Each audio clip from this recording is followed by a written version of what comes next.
Thanks, Caroline. Heading into Alaska, a lot of the focus in the talk was on this trilateral meeting between these three leaders. Can you explain how this went from a trilateral meeting involving President Trump to now the focus being on this bilateral meeting without the president first? Well, look, the president has spoken to both leaders about this, and both leaders have expressed a willingness to sit down with each other. And so our national security team will help both countries do that. Ultimately, the president has always said that there are areas of disagreement in this war that will have to be discussed and decided upon by these two countries. And so he wants these two countries to engage in direct diplomacy. He's said that from the very beginning, which is why he's agreeable to the idea of having President Zelenskyy and President Putin get together. And I understand accommodations for that meeting are underway. As soon as we hear more details, we'll be sure to let all of you know. And just a quick follow-up. We know as of right now there is no ceasefire in place. We've seen Russia continue its attacks on Ukraine. What indications is the president getting from Putin that he wants to have this meeting with Zelenskyy soon? Because he spoke to him directly yesterday. And he expressed that sooner rather than later. He spoke to that directly yesterday, and the president put that in his statement that he gave to all of you, the news media, knowing you'd be asking following that conversation in the effort of transparency. Haley. Hey, thanks, Caroline. You made clear no U.S. boots on the ground. Is the president considering U.S. boots in the air as a form of a security guarantee? Look, that was something the president mentioned on his interview this morning. It is an option and a possibility. I won't certainly rule out anything as far as military options that the president has at his disposal. I'll let him do that. I can tell you he's definitively ruled out boots on the ground. Sure. Thanks, Caroline. Just about the possible venue for the talks, can you confirm that Putin suggested Moscow as a venue for the bilateral talks? And if so, doesn't that indicate that Putin is perhaps not serious about this, that he's suggesting a venue that there's no way that Zelenskyy is going to go to? Look, I'm not going to litigate the private conversations between the president and President Putin, aside from what the president himself has already spoken on. But I can tell you there are many options that are being discussed by our national security team right now with both parties. Can you give us an indication of where? I just told you we'll provide you details as soon as we can. Thank you for trying, though. Libby. Thank you, Caroline. I wanted to ask about the National Guard troops. How is the White House coordinating with how they're being placed in D.C., what areas? And then also, how long should people here in the district anticipate the National Guard to be on the ground patrolling the streets?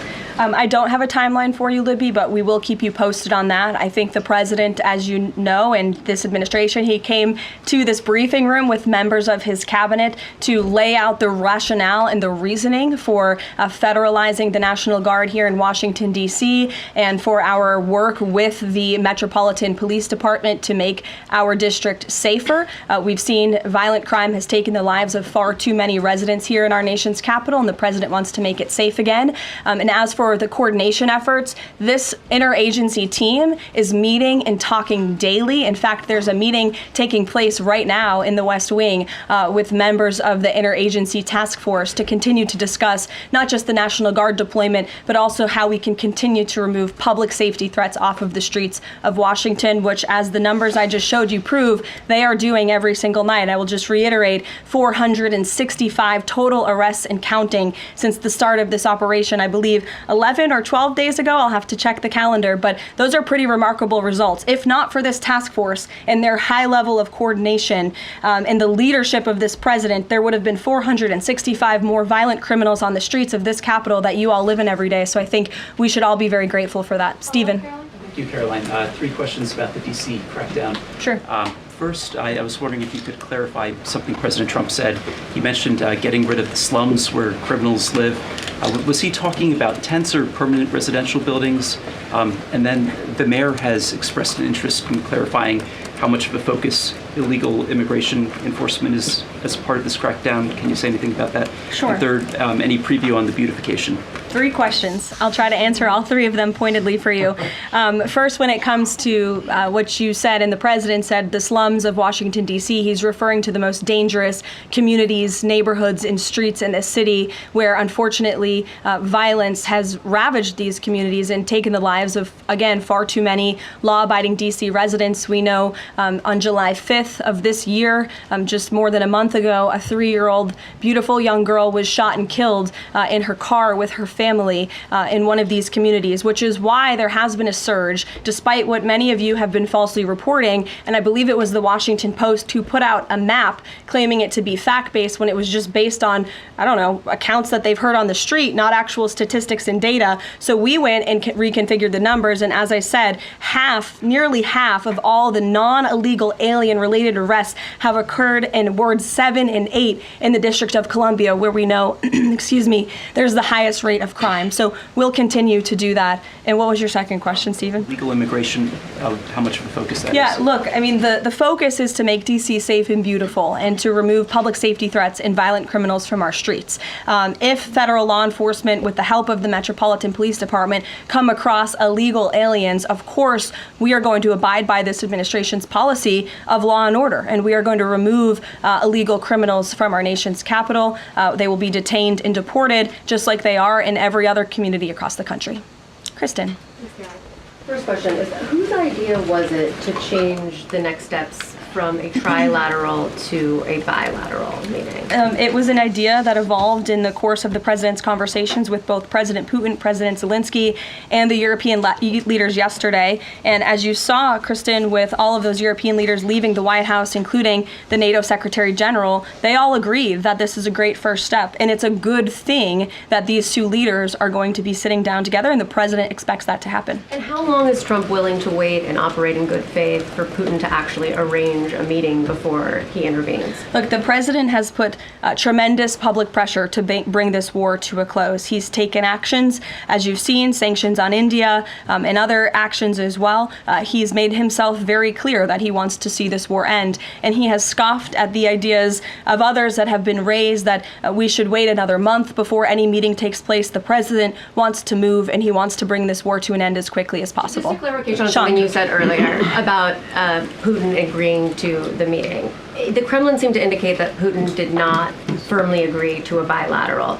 Did he agree to have a sit down with just Zelenskyy on the phone? I can assure you that the United States government and the Trump administration is working with both Russia and Ukraine to make that bilateral happen as we speak.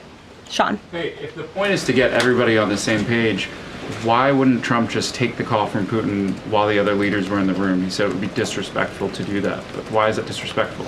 With all due respect, only a reporter from the New York Times would ask a question like that, Sean. The president met with all of these European leaders at the White House 48 hours after sitting down with President Putin on American soil. In fact, there was so much progress in the readout that was given to these European leaders immediately following his meeting with President Putin that every single one of them got on a plane 48 hours later and flew to the United States of America. And if I could just read for all of you some of the statements from those European leaders yesterday, you had President Zelenskyy himself saying it was a very good conversation. It was really good. We spoke about very sensitive points. The Secretary General, Mark Rutte, it was the president, only because of the president, that this deadlock was broken, but with President Putin by starting a dialogue. So these leaders, who this war is in their backyard, are very grateful that the president took that call and that he was there to provide them with a readout of Russia's thinking on this, something that was not done by the previous administration at all. Catherine. Thank you.